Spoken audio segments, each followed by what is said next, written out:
And welcome to Tell Me Your Story, New Paradigms for a New World. I'm Richard Dugan, your host, and I'm going to forego the preliminaries. I'll mention all of the preliminaries throughout the program. Stay tuned so that you can find out who we are, where we are, why we are, and so forth, and how you can be a part.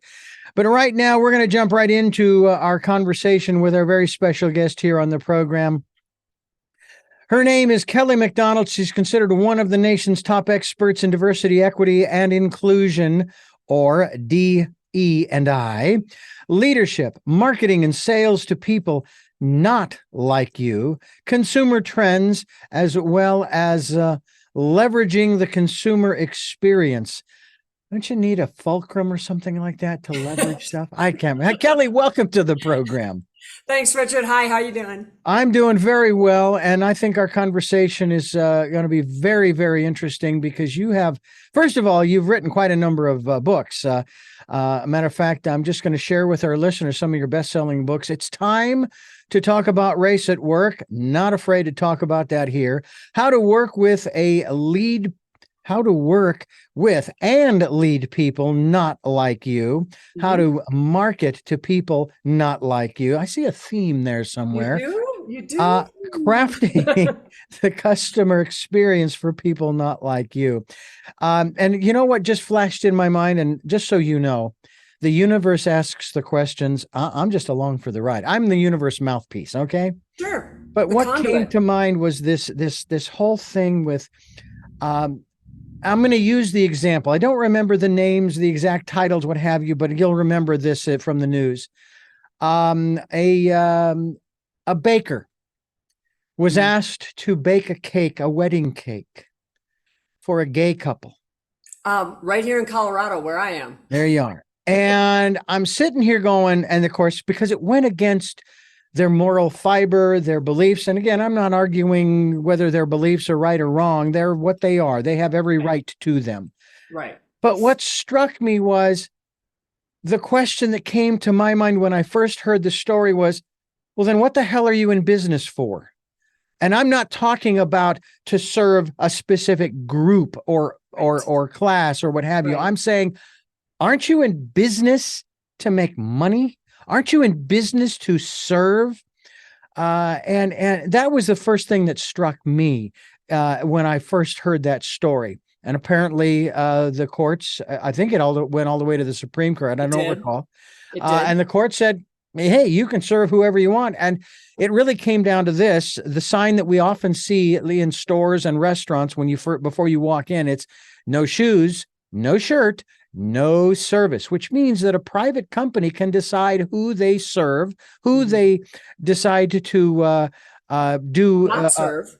It's entirely up to them. And the same argument when you talk about social media companies that are private, and people say, well, you're violating my First Amendment rights. No, they're not. They're a private company. They can do whatever they want. Correct. So let's kind of start there. Not specifically with that example, but with that mindset of companies that are accused of this, that, and the other thing because they won't serve. And I'm not taking their side or anybody's side, but this is just for the beginning part of our conversation. Sure. Hey, I don't have to have you on my program. I can have anybody I want who is in opposition to you, and so on and so on and so on. Absolutely. But this program is here to provide information, to give people choices and knowledge of those choices to help make their dreams come true. So and maybe a different perspective. Let's dive into that. All right. So in the case of the baker in Colorado, the issue, I mean, a lot of organizations and businesses have a sign that says we reserve the right to refuse service to anyone. Okay. So that's a posted sign. I think the intent behind that sign, though, was if somebody is being belligerent, harassing your employees, using vulgarity, harassing other customers, all that kind of stuff, toss them out, right? That's the idea. And that's where that sign came from. And then it was also conflated with personal beliefs, like you said, ideology, your own personal beliefs. The slippery slope on this, though, and I think where the controversy came in is, well, if I can refuse to do business with a gay couple, then what's to stop me from doing business with someone who's Black or someone who's Muslim Or or someone who's a someone. Republican or Democrat. Exactly. I just, it's against my beliefs to, let's say, talk to that person Or blonde or hair. correct. And so that was the slippery slope, though. And that's why it went all the way to the Supreme Court, because it becomes, well, what defines your personal beliefs? I mean, if you're a white supremacist, you totally don't want to serve anybody who's not white, you know? I mean, and so, and yet we have laws that protect that, anti-discrimination laws. And so that is where the big kerfuffle, came from. So, and it was a complicated, well, I don't think it was that complicated, but that's what the complexity of is, and why it went all the way to the Supreme Court. It's balancing, what does a private business owner, what are their rights? What can they do and what can't they do versus our guaranteed rights of non-discrimination. I mean, I'm in a hotel room right now, and what if I walked into the hotel yesterday and I said, hi, I have a reservation, and they said, oh, you're a woman, sorry, we don't do that anymore. I mean, it's just, you can take it way too far. And so that's where that stood. And it's really unfortunate from this standpoint, as I observe it, that someone would hold such stringent, restrictive beliefs that would literally cut them off from a monetary source. I'm going to share something with you real quick here. Back when I was working, and this is interesting, when I was working back in the 80s and early 90s for a Christian radio station, I say that because it was more the general manager wanted to call it balanced Bible teaching. And I'm going, no, it's not. It's diverse, it's unique, but it ain't balanced. Because everybody had their own perspective, and some of them contradicted one another. Well, there was a program, there was a commercial that we were running. An advertiser came to us and said, "We would like for you to run these commercials. They're promoting these these animated Bible videos, animated Bible teachings. The different stories that you'll find." Well, many of the animators were from Disney. No problem, really. But somebody had done a deep dive, and this was back in the 80s, early 90s. When there was no way to do a deep dive. Yeah, but they managed to do it. Found out that some of the people who were animators were also members of the Mormon Church, the Church of Jesus Christ of Latter-day Saints. Right. It's easier for you to say than me. I lived next door to a family of Mormons. My family was Catholic. They were Mormon. I didn't find out about the kerfuffle between the Catholics and the Mormons until after I had left my parents' house at 21. We had no problems. We played. There was no big deal. People. They didn't call us the great Satan or the whore of Babylon. They were your neighbors. So there I am, and I get a call from an individual who's sharing this information with me and says, how can you run those commercials? Because, people, when they go to the kiosks and they buy those videos, part of their money is going to the Mormon Church, which is not Christian, blah, blah, blah, blah, blah. And I said, hey, you know what? Hold on, back up. Let me do some research. Let me check into this. Now, I, of course, checked with my boss. Said, yeah, go ahead, figure it out. What my boss did not know was that I also was a deep diver. I took a month to research this thing. Oh my, yeah. And when it came back, it was true that some of these people, some of the animators who were from Disney or with Disney were Mormons. All right. I didn't have a problem with it. However, when I called this person back to confirm what they said, I said, okay, now first of all, I'm going to tell you, we're not doing anything. We're going to continue to run the commercials because we don't have a problem with that as far as the radio station. It's the content that matters, isn't it? It is the content. I said, but here's your dilemma, caller. How do you know that the monies that you earn haven't come from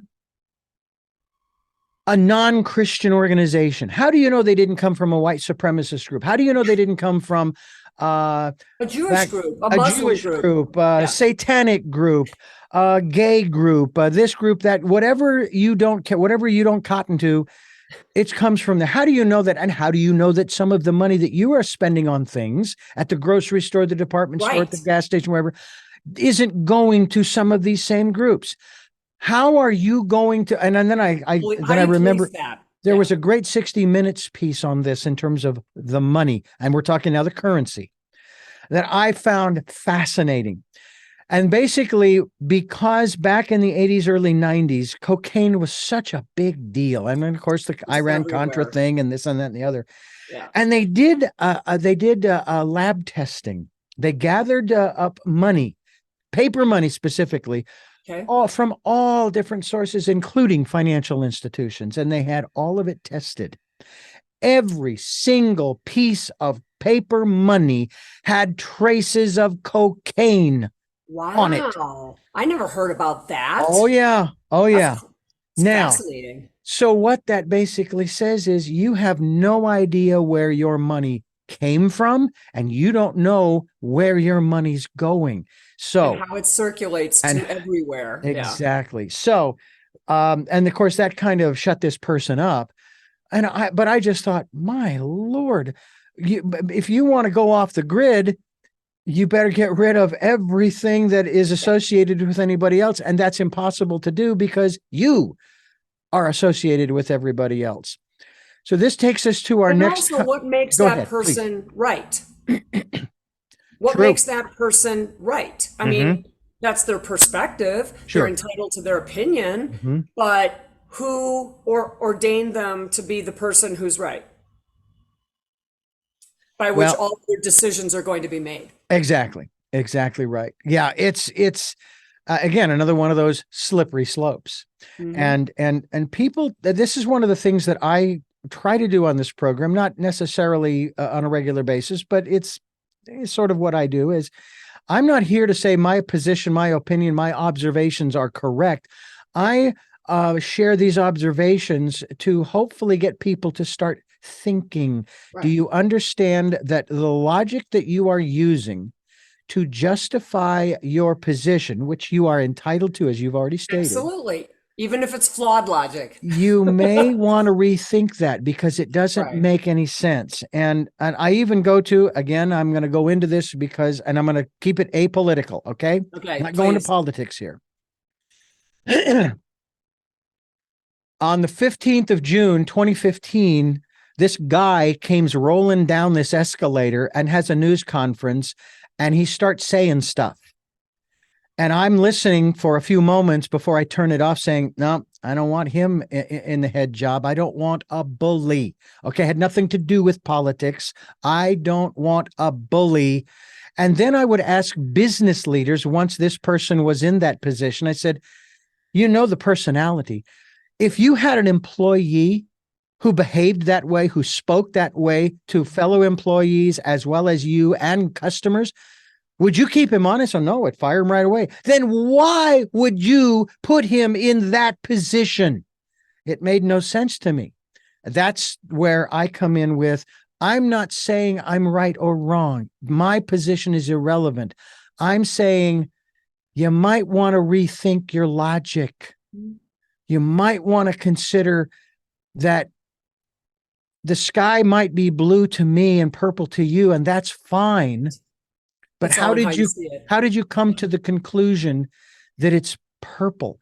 Because there's this, what is it, a social agreement that we've all come to that, for example, the blouse you're wearing, what color is that?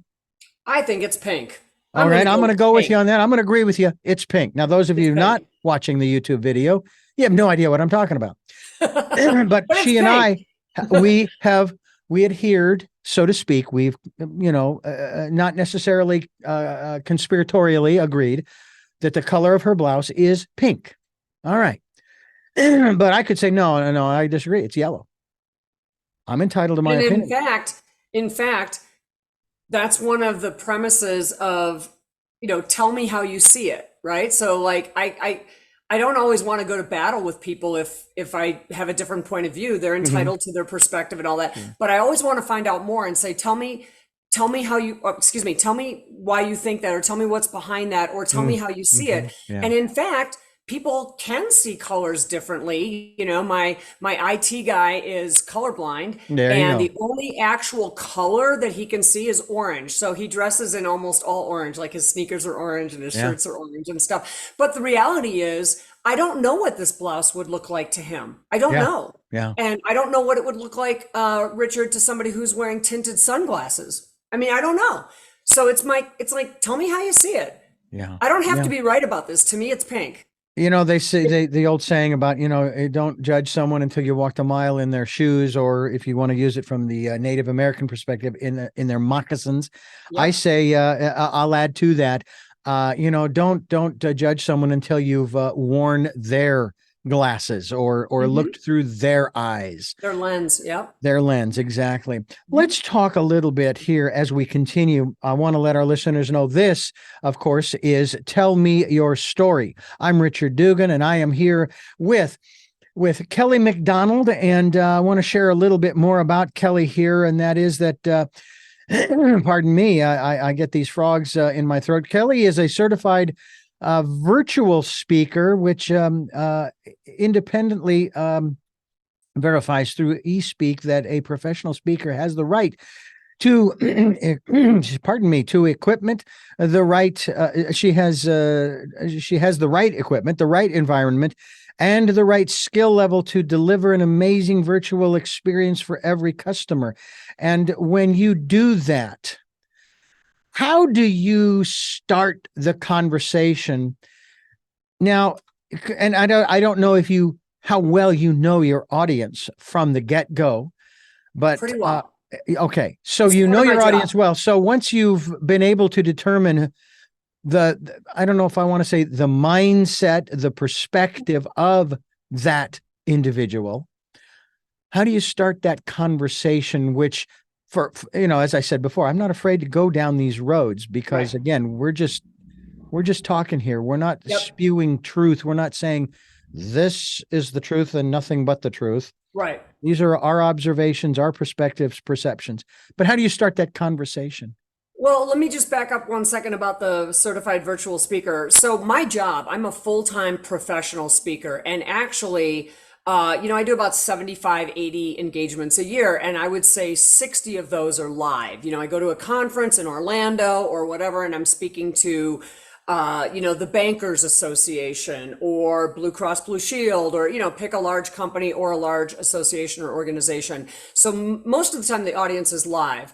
The virtual certification became very important during COVID when there were no live events. And so it's part of my creds now, because now that COVID has, the high risk of COVID has largely passed, and events are back in, high Mm-hmm. demand.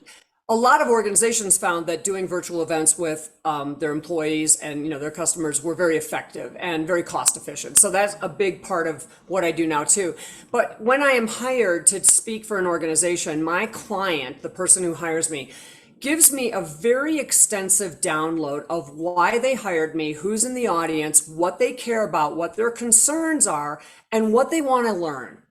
Because nobody, I'm not a professional sports athlete or anything like that. There's those kind of celebrity speakers, and they'll tell you their story about how they got into the NFL or, won the Nobel Peace Prize or something like that. But I'm Mm-hmm. a business topic speaker. So what I do is I teach people the skills that they need to be more effective, whether that's in customer experience, whether that's in marketing, whether that's in leadership, etc.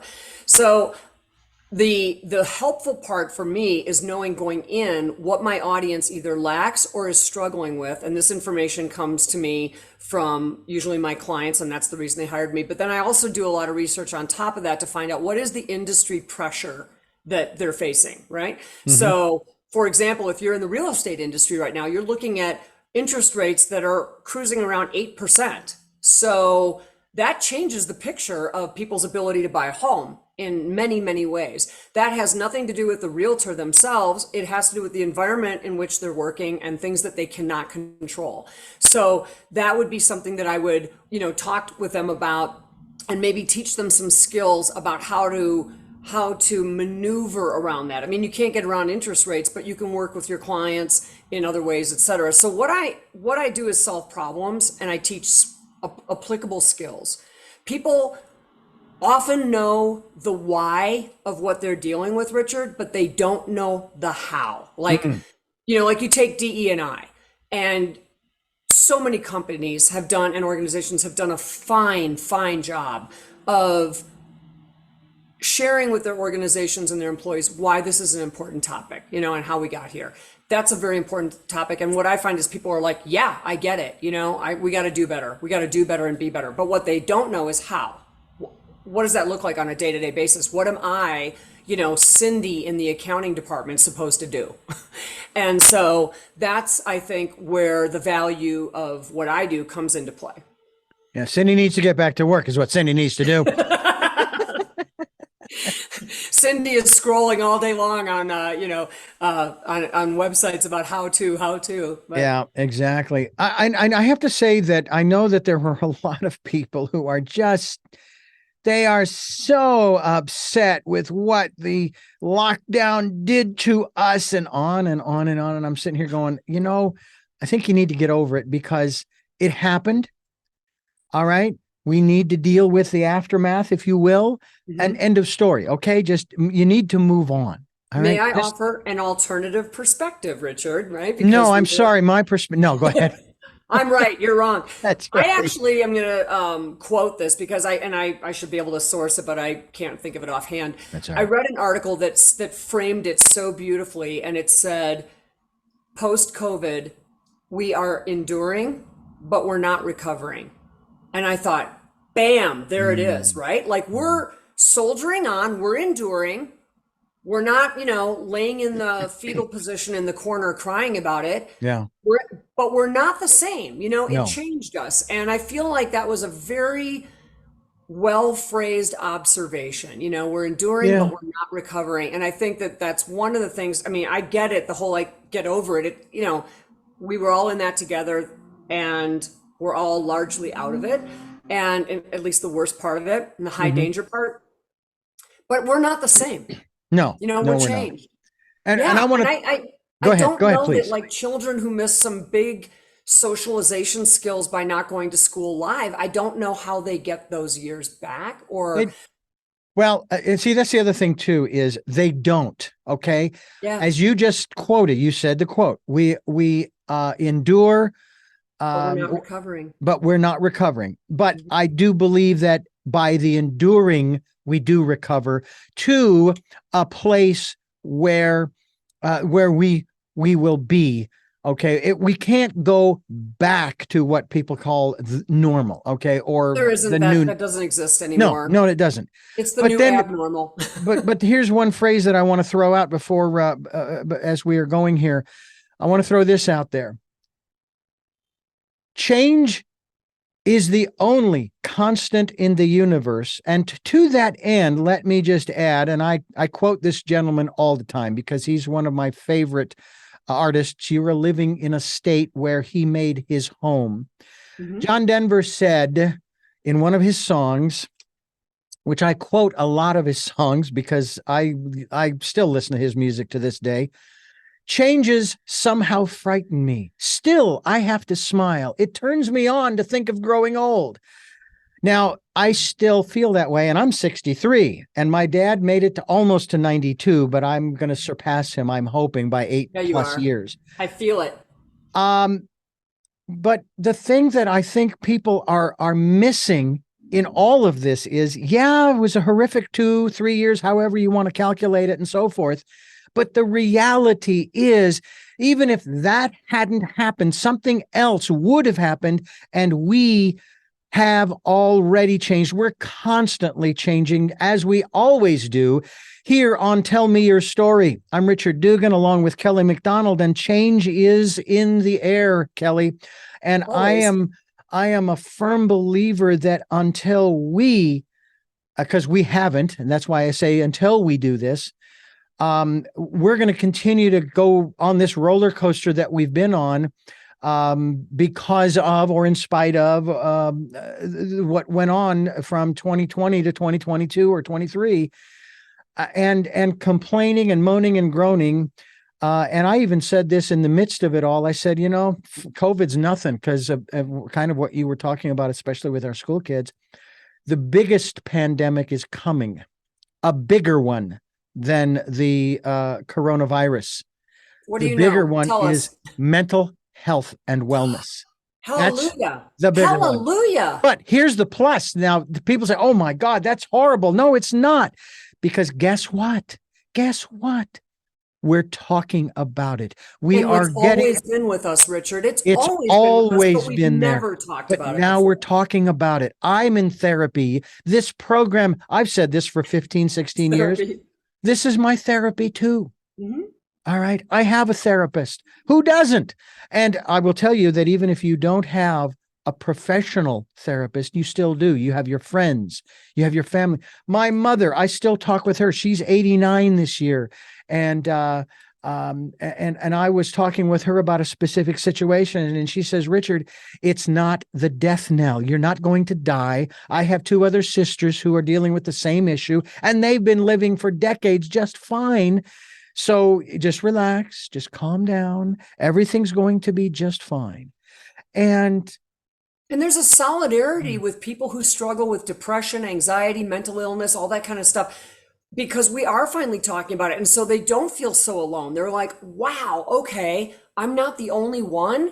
Other people feel this way too. I think it's a very positive thing that we're talking about it. It's always been there. And it's, it used to be stigmatized, and I don't think it should be Yes. stigmatized at all. It's part of the human condition. yes. And I have to say, that's one of the beautiful things about when things happen, when there is change, is now we're talking about it. And whether it's what we're talking about now in terms of the lockdown, and it was global. And I take It was hard. umbrage. I take umbrage with people who say it was a conspiracy. This was done on purpose. And I'm thinking, really? Who organized a global conspiracy? global with, conspiracy? the I'm not saying, Netherlands and yeah, I'm not saying it's not possible. I'm not saying it's not possible, but I'm just saying it's just kind of unlikely. Mhm. And then, of course, the whole controversy over getting vaccinated or not getting back. They're putting nanites in your bloodstream with the vaccine. There's a little chip in there that they'll be able to track you. When they said that, I'm going, are you nuts? You're carrying a bigger chip around so they can track you. It's called your phone. I don't want to pile onto this or make fun of anyone, but here in Denver, we have an amazing light rail system, and I take it all the time to the airport. It's just way better than sitting in traffic and missing your flight or something. Mm-hmm. And I'm on the train one day, and I can't help but overhear two women who are sitting across from me and talking, and they're standing, they're sitting there with their phones, and they're like reading the news or whatever. And one of them starts talking about Tesla, and she said, they say that they make cars, but they really don't. And I'm thinking, well, sorry, what's the Tesla I'm looking at right now? But anyway, but then she said, I was very fascinated. I was eavesdropping, and she said, they're really not making cars. That's just a cover, because what they're doing in the back of the factory. So I'm like, okay, wow, you were there? What? I don't know. What they're doing in the back of the factory is they're making chips that they can track us with. And I'm thinking, and all the time she's holding a phone. And I'm like, if you have a phone, you're being tracked. I mean, what do you think GPS is? And just the, to your point about just the blind acceptance of weird things like that without your logic kicking in and going. So as you're complaining about the fact that somebody might be tracking you, you're actually reading about it on this device that tracks us at all times. And then there's also from a more I'm going to say, I'm using the word religious to talk about organized religion, not spiritual or metaphysical, which is where I like to go mostly. You have two, I'll call them different belief systems. And one of them is considered to be bizarre science fiction and out wrong. Okay. And then there's another one that is just widely accepted. It's the truth. It is the way that it is. And they are, in the same order, Scientology, founded by L. Ron Hubbard. Mm-hmm. And then you also have Christianity. Mm-hmm. And I'm sitting here going, who are you to throw stones? Because if you believe in, and again, I just, this is an observation, ladies and gentlemen. Right. If you believe in a burning bush and you believe in the flood that wiped out every human being except those on the ark, and you And believe a savior in a and all of virgin that. birth, Mhm. but you don't believe that there's going to be a spaceship that's going to be coming for us, and these people believe this and that and the other thing, wait a minute, who are you to cast stones? Because yours is, from one perspective, yours is just as bizarre as theirs, you know? Certainly, in the same way that many Christians or non-Christians will look at, Islam and say, really, they believe in 72 virgins are waiting for them when they die, Yeah. and that can seem bizarre to someone who doesn't believe that, Yeah. and so we can believe what we can believe. Yeah. And then, of course, that draws us into other areas of our other institutions, especially the politics of today in the last 5 or 7 years. There And are you those who said say, you "Oh, weren't this has going to been." go there. Yeah, and I'm just, that's as far as I'm going. Okay, I'm not going in any further. I'm I'm backing just, out of the I'm water. just, I'm just Backing poking out of the you. water, because it comes from all quarters. And then, of course, there's I don't believe any of them. They're all absolutely nuts. They are all self-interested individuals who are involved, despite what they might say. You don't go into that arena without a pretty good size ego. Okay. Now, in my business, yeah, I would say, yeah, and I will be first to admit that, yeah, I've got a pretty good size ego, but I also recognize that, for example, Kelly, you and I would not be here talking right now if it weren't for two things. What's that? Number one, and this goes to the point, I owe my being here with you right now to thousands upon thousands of people, not who have been listening, who have been instrumental in the formation of who I am today. Agree. Okay. Our And I journeys. recognize that I did not get here by myself. Mm-hmm. Of course. And that is one of those aspects that I'd like to talk about too. Now, I want to remind people, we're talking with Kelly McDonald. She's got 4 books that we're talking about, and we're kind of going all over the place. But the key is who are not like us. Okay. People not like you is sort of That's the the theme. foundation. That's the foundation, not Yeah. like you. Now, I'm not going here, but when I would read about or hear about when I was a kid growing up, these conflicts around the world, and they've been going on since man's been here. And unfortunately, they may continue until either we annihilate ourselves or we finally Figure come it out. to our senses. Yeah. But the thing that went through my mind was, wait a minute. Okay, they may be a different color or have different beliefs on the outside. But when, and I forget who said this as far as maybe it was Shakespeare, if you cut us, do we not bleed red blood? We don't have Vulcans on this planet, as far as I know, who bleed green. It's red.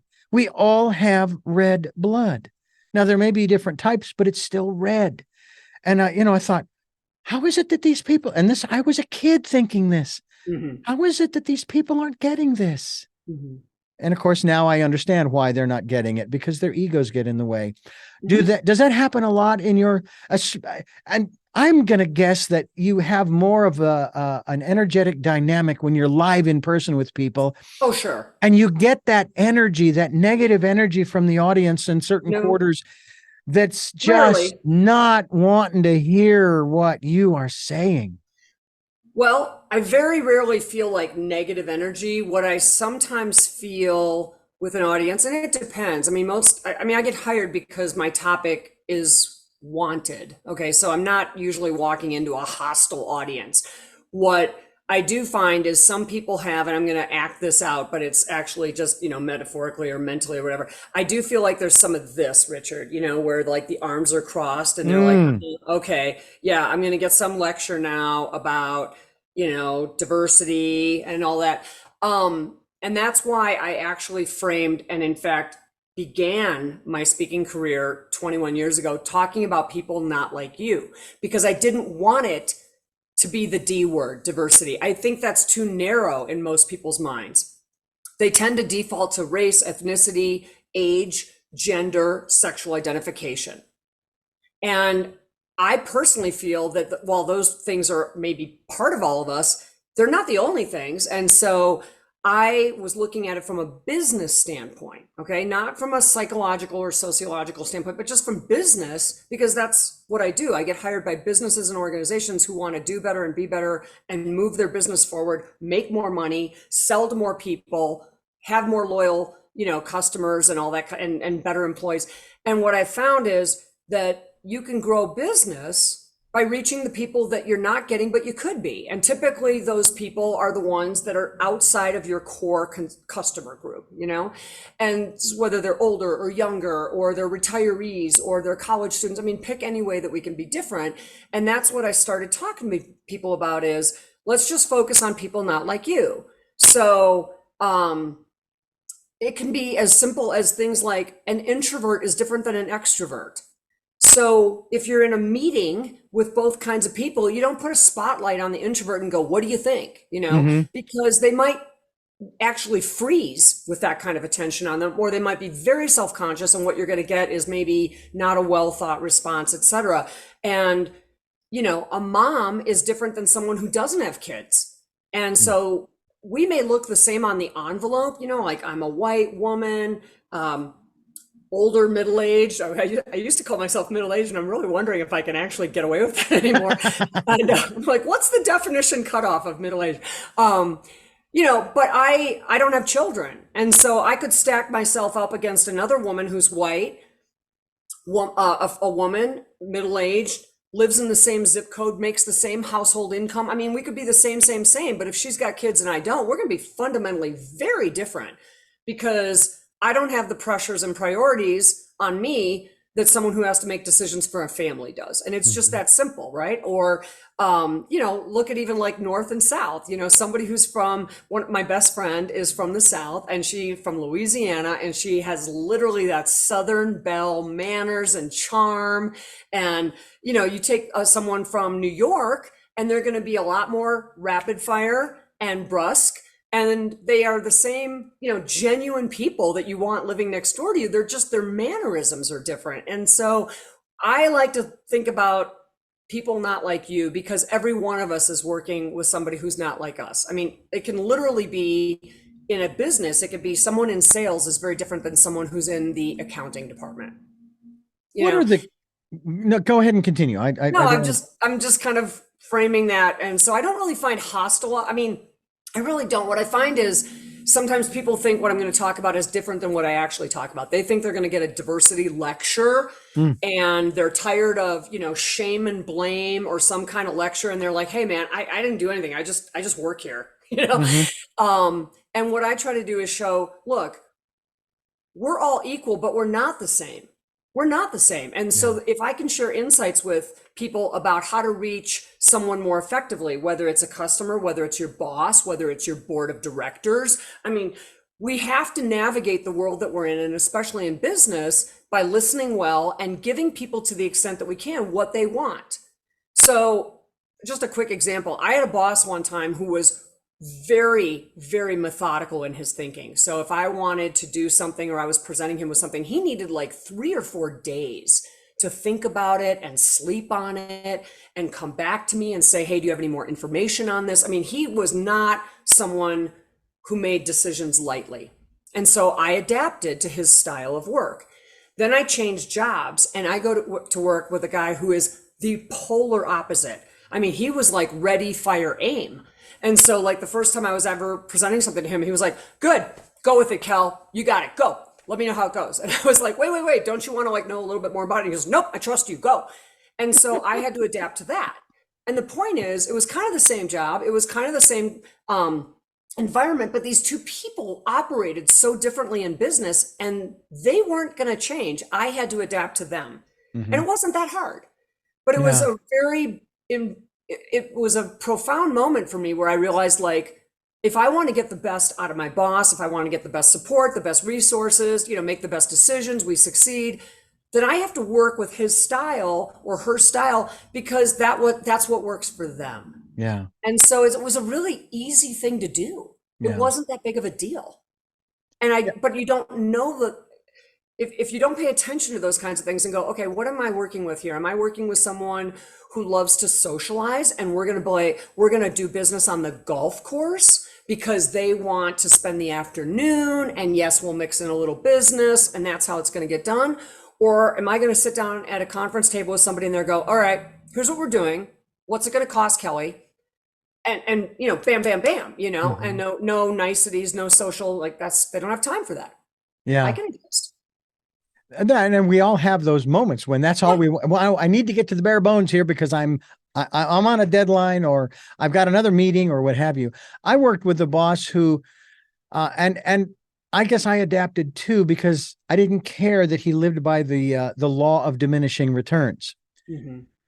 And I thought, how strange. And this was at the Christian radio station. This boss, my boss, that's that. And he even said that, the law of diminishing returns. Don't put out any more than you expect to get back up. And I've not lived by that at all. Mm-hmm. And so forth. And that's a different kind of challenge. There's another word too, by the way. You're not a fan of the diversity concept and so forth, or at least am. the word. No. I mean, I'm in terms of fan of it, but I just find a more palatable way to present it to people. Exactly. Okay. Well, you've heard the word tolerance, right? Sure. I don't like the word tolerance because within that word is judgment. I'm going to tolerate you. I agree with you, and I never thought about it like that. And I use You're the word intolerant, Richard. Acceptance. I mean, judgment. Yeah. Well, I use the word acceptance. Now, that does not mean that I agree with you, right? That I'm on your side of the aisle or whatever. Mm-hmm. Mm-hmm. It means I accept you and your perspective as just that, your perspective. I'm not disagreeing with you. I'm just saying that's your perspective. And I might want to talk to you about it. Yeah. But you have the right to believe what you want to believe and be who you are. But there's no judgment in that concept of acceptance. You just taught me something. Yeah. I'm going to steal that. Okay. Hey, it's yours. Just send the checks too. For sure. One of the other things that I find interesting is this aspect of, for example, education. I'm a firm believer in people being educated, but not necessarily in the traditional. You're going to go through 12 years of schooling, grade school and high school, could be in the middle there, middle school, whatever. Mm-hmm. Then you're going to go to college for 4 years to train to find out what it is that you're going to do with the rest of your life. Then you're going to work for the next 40 or 50 years, and then you'll retire. Maybe in the interim, during that period, you might find somebody that you will marry, and you'll have kids, and so on and so on and so on. And then you'll die. And it's like my sisters, I have 4 of them, went to university. I love saying it that way. It's the way the British say it. They went to university. Yes. Like they went on holiday. On holiday.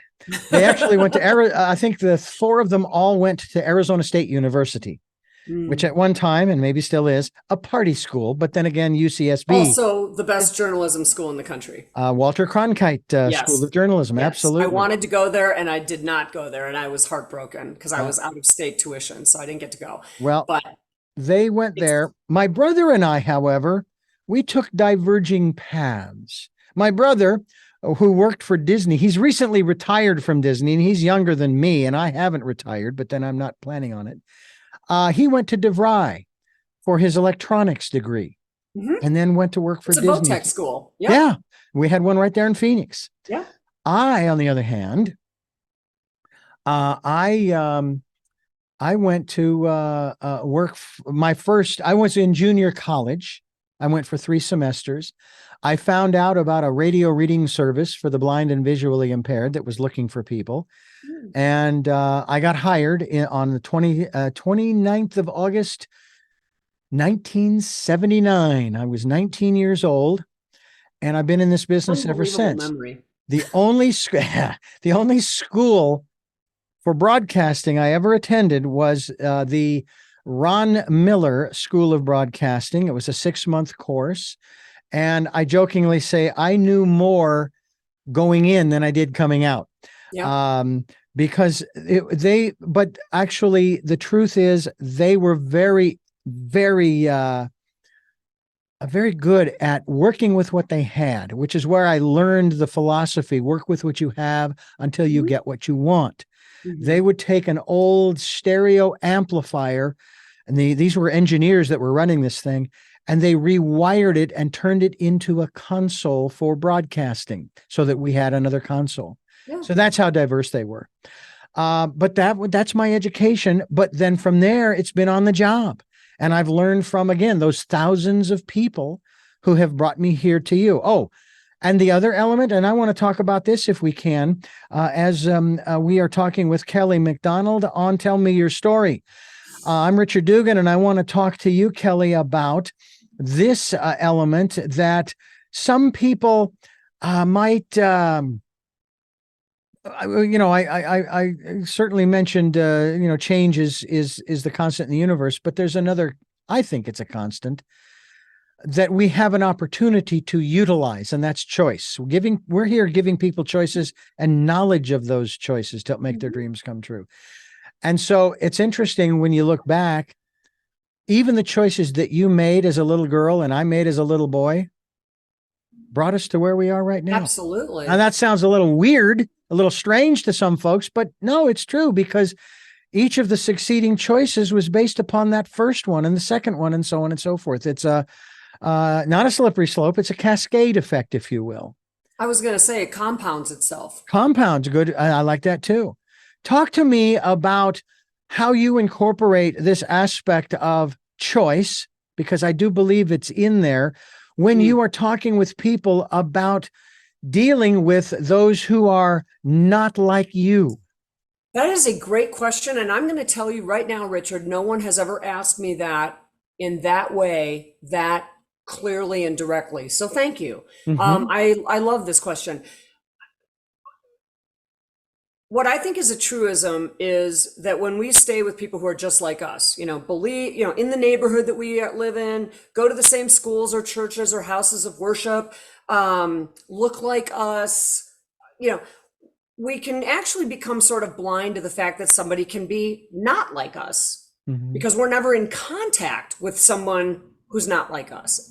And so it's very easy to stay in a bubble of, people who look like you and kind of have the same money and maybe the same values and all those different ways that we can be the same.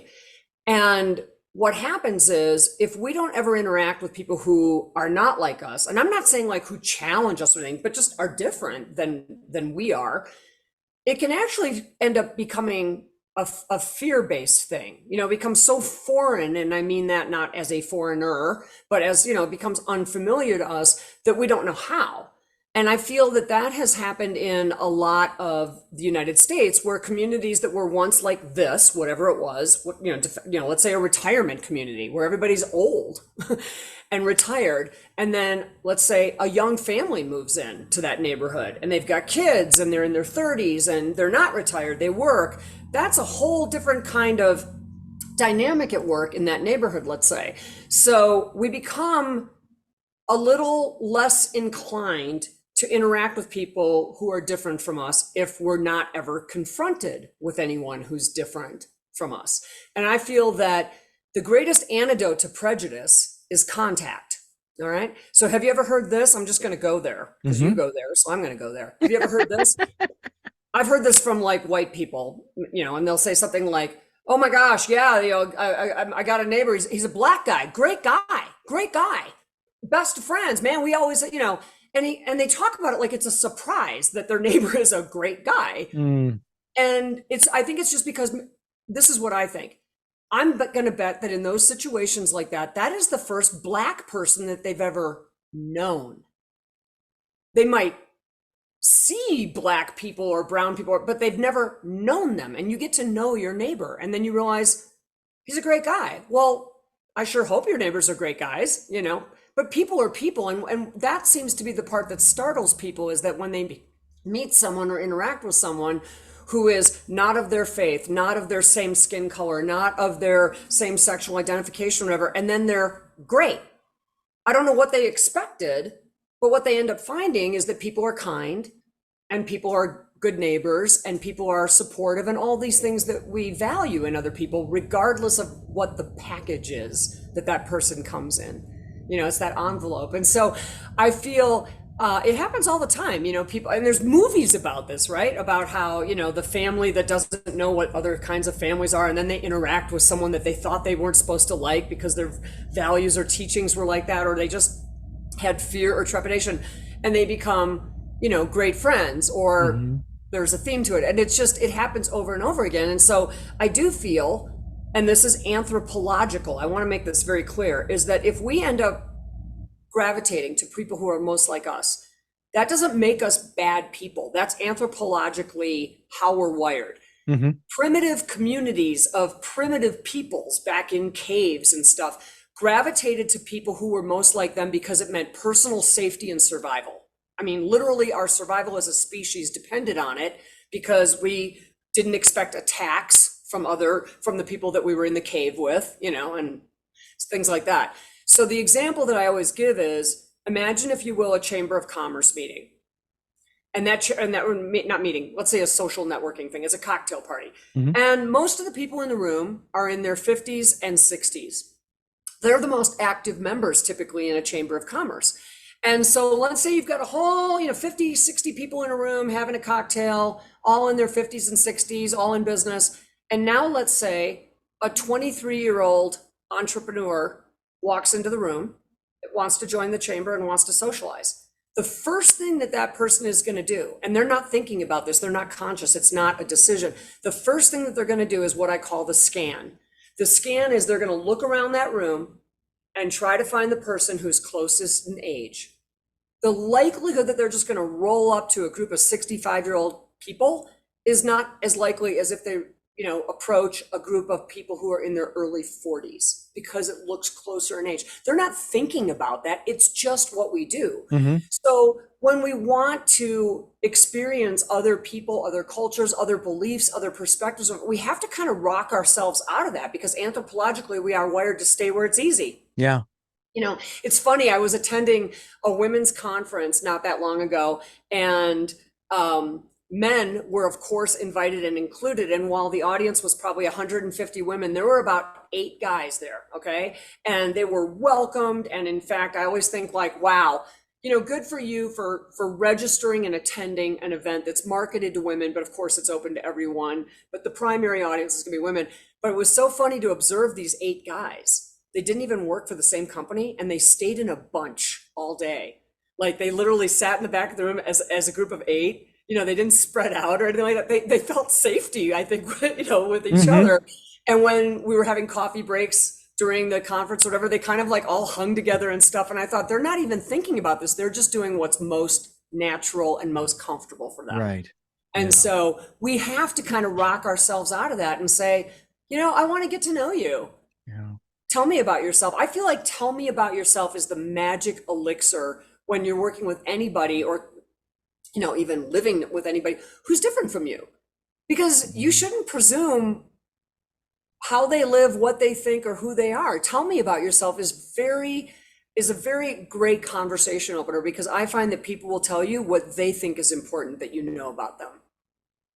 There's another element too I want you to dive into, and you've done it very eloquently here, and it may be the same thing, so we may pass by, but I hear this phrase a lot more these days of older folks who say, when I was a kid growing up watching TV, I never saw anybody who looked like me, and it was really kind of disappointing. And I look back on my television watching myself, and I'm going, that never crossed my mind. And it's not because, everybody I'm was white, Richard, because everybody was white. But even when I saw people of other colors, okay. The Cosby Show. Yeah, not just the Cosby Show. There was the Man from U.N.C.L.E. that Cosby was in, which was way before. Right. And other programs where you had other folks. Nipsey Russell, for example, is another prime example, and Flip Wilson.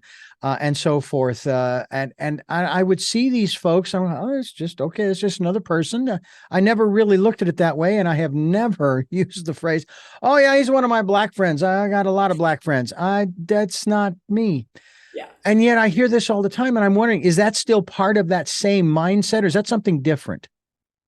Well, I think here's the reality. When Jimmy Carter was president of the United States, 85% of the US population was white and Christian. White and Christian. 85%. That's no longer the case. We're far more diverse. We have far more, different faiths and ethnicities and races and stuff. So I think what happened was producers of television shows, and consequently the advertisers who paid for those shows and ran ads, they were going to the greatest common denominator, which is our audiences are going to be 85% white, because that's the composition of the United States. And what we found is, of course, as the United States demographics are changing, then so is marketing, and so is advertising, and so is the kind of content that we want to consume and that we find interesting because it's relatable to us. We see ourselves in it, or it's humorous, or whatever it is. And so there's content for everybody now. Absolutely everybody. And there's far more diversity that's expressed in pop culture, music, television, sports, etc., because that's the composition of the United States. We all want to see people who look like us. That's what we relate to.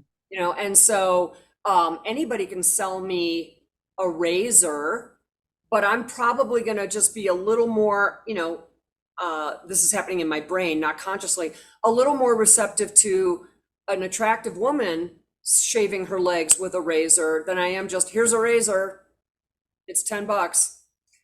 We gravitate to the images that we can relate to. That's a number one rule in marketing, is that people respond to images that they either see themselves in or what they want to be, because there's a big aspirational part of marketing as well. But it's not a bad thing to think about how anthropologically we are wired. It's just something to be aware of and kind of go, okay, I don't know anybody who's Muslim. I think I'm actually gonna, make an effort to meet somebody. I would like to learn about their faith. I'd like to learn about them, or whatever it is. But put yourself out there in these areas and positions where you're likely to come into contact with somebody who's not an exact replica of you. And I feel like that's how we really learn. And going back to your word tolerance, that is how tolerance is fostered, is because suddenly we can't hold on to any prejudices anymore. If you were taught that, let's say, I'm going to make this up, Jews are bad because your faith teaches you that. It's not a real religion, whatever. And then your best friend is Jewish. It's pretty hard to negate that person. It is. Because there's so much more than that one-dimensional thing. Yeah. We are all a compilation of so many things, and our experiences as well as whatever our labels are. And so I learn from people who are very different from me. And that might not mean that I like to do the same things that they do, or, that I even find them that interesting or whatever, but I'm a better person for just knowing their perspective and how they see things. I think that also this new technology that we now have available to us called DNA testing has also made a huge, huge difference. Now, I'm not going to say that it's 100% accurate, but what I will say is, they have no reason to lie. They don't know who I am. They don't know what I look like, and so forth. And so they're just testing the solution I've sent to them. And it turns out, when I was a kid growing up in Arizona, in Phoenix, of course, we had Indian reservations around town, around the city, on the outskirts.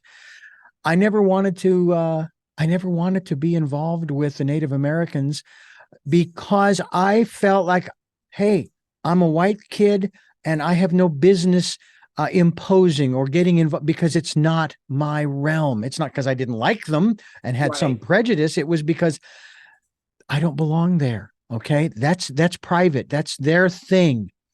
Then I have my DNA testing, and I find out I didn't need to do that, because my DNA shows that I have a large percentage of North, Central, and South American Native Indian in me. But I'm also 1% Eastern European Jew, and I have a great affinity for Judaism. And I'm like 7 things. I Yeah. look like people are, what's your nationality? And they think I'm Irish because of my name, Kelly McDonald. It's an Hmm. extremely Irish name. But I'm like that's like one of the smaller pieces of me. Yeah, me too. I was disappointed in It's one not sense. reflective of my lineage, really, you know. Well, So but I'm wondering if for some, not all, because some people they may get it tested and say, I don't believe them, and they just ignore what they've been given. or they But find out they have 6 brothers and sisters that they didn't know they and had. they have, yeah, that too. But they also find out that part of them is something that they have abhorred, that they Right. did just tolerate, that no, they were in my neighborhood and I tried to avoid them because of, There's and a prejudice, yeah. yeah, the prejudice, exactly. But I think it's also opened a lot of people's eyes up to the fact that, oh my gosh, we are a lot more not only alike than we are different, but we're a lot more connected than than we ever thought. So, do you think that that the DNA testing in this regard, if we can accept that we can The trust the results. results, okay, let's say that we can for the moment, okay, Yeah. we'll go on that perception. Do I you think think that's helpful for I folks? do. Because I think it might startle some people. They've never thought of themselves that way, right? They never realized that they were, 1/16th Native American or that they were whatever. They might be startled by that because that might not have been handed down in their family history, which is usually verbally, those stories of who we are told by our parents or grandparents.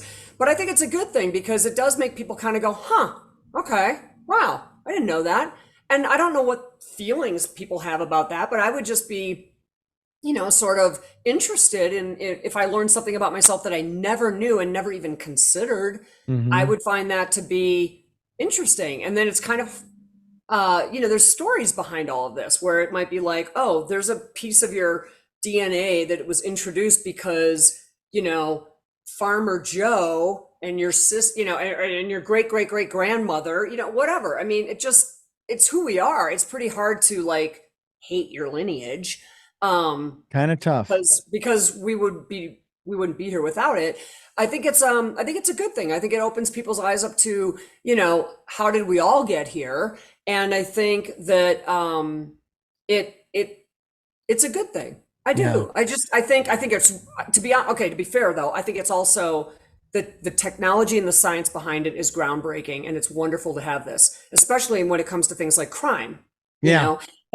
And you think about exonerated prisoners, someone who spent 30 years in prison for a crime they didn't do, and how did they get exonerated? Because new DNA technology shows that it wasn't them. Yeah. And you can, so I don't think any moral person can poo-poo that and think that that's right, that Yeah. somebody should spend half or a third of their life doing time for something that they didn't do. Thank God for that technology. Yeah. Thank God. But And I it, do yeah. think also that it wrecks families. I mean, we're kind of going off topic here or whatever, but it does wreck families. I've known of people who have said, "Oh, I did that ancestry.com thing, and I found out that I have 2 half brothers," and suddenly the family implodes around this information because it was never available before. So I Yeah. think, like any information, it can be used for good. It can be very startling. It can be disturbing. It can be, you know, distressing. Yeah. It just depends on how it's used. Yeah. But certainly we're all becoming, more blended. Yeah. Well, my brother and I had a conversation when I was in my 30s. We were walking in the desert off from the Elks Lodge down between Coolidge and Florence, Arizona, where there was a family reunion. And we got to the point where, we both admitted to the other that we both felt, as the boys in the family, out of the 4 girls, that we were both the black sheep of the family. We did not know that until we had that Isn't that conversation. interesting? Yeah. Yeah. You're Uh, and so up until the technology came along, and of course the DNA, of course, also reasserted too, because there was a period of time in my adolescence I thought I was adopted because I felt like I was so different from the other 5 in the family. or from Uh, outer space. Or from outer space, could have been. And then, of course, the DNA comes back. And of course, my mom had had hers tested, and boom, she was one of the first linkages that they sent me. Oh, you have a, someone, a first or second level, so to speak, who is, and it was my mom. I'm going, oh, okay, I feel better now that I can put that to rest. Let's talk a little bit here about some of the other things. I have been in managerial position most of my career, where I'm the operations manager, not the general manager, and I would oversee staff, and I would hire people and so forth. And I will tell you that when I was working for the Christian station, and of course the broadcast industry was male dominated, I'll be honest with you, I tried to hire women over men for two reasons. Number one, I wanted the diversity of voices that we could have on the air. And number two, the women seemed to get what we were doing quicker than the men, than the guys. Okay. And so, now I had a bad experience once where I trained this one gal for, I don't know, 5 or 6 weeks. And then I let her loose on a weekend shift, and she absolutely butchered it. I mean, it was horrific that But that's not because of her gender. It's no. person, Yeah. No. It had nothing to do with her gender.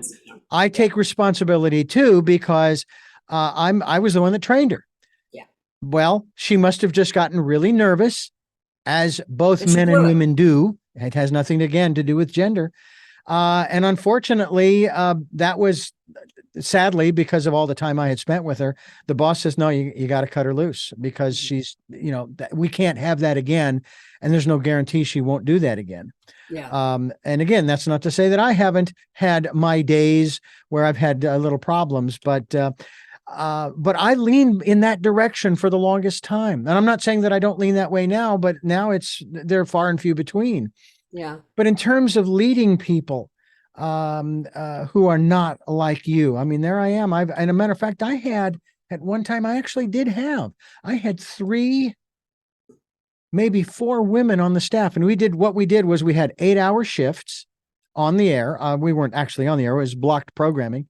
Mm-hmm. And so some of them worked on the weekend. Some of them worked overnight, midnight to 8, that kind of thing. Mm-hmm. And so forth.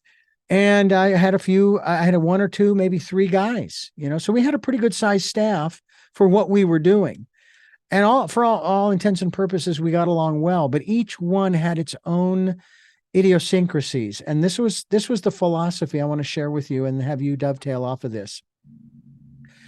I would teach them how I do it. And I would say, here's point A. Point B is the result we want. Mm-hmm. Now you've been trained. Mm-hmm. You can do it the way I have trained you to do it, or you get to can the same do result in a different way. If you can do it standing on your head, I don't care, as long as we get the result. Mm-hmm.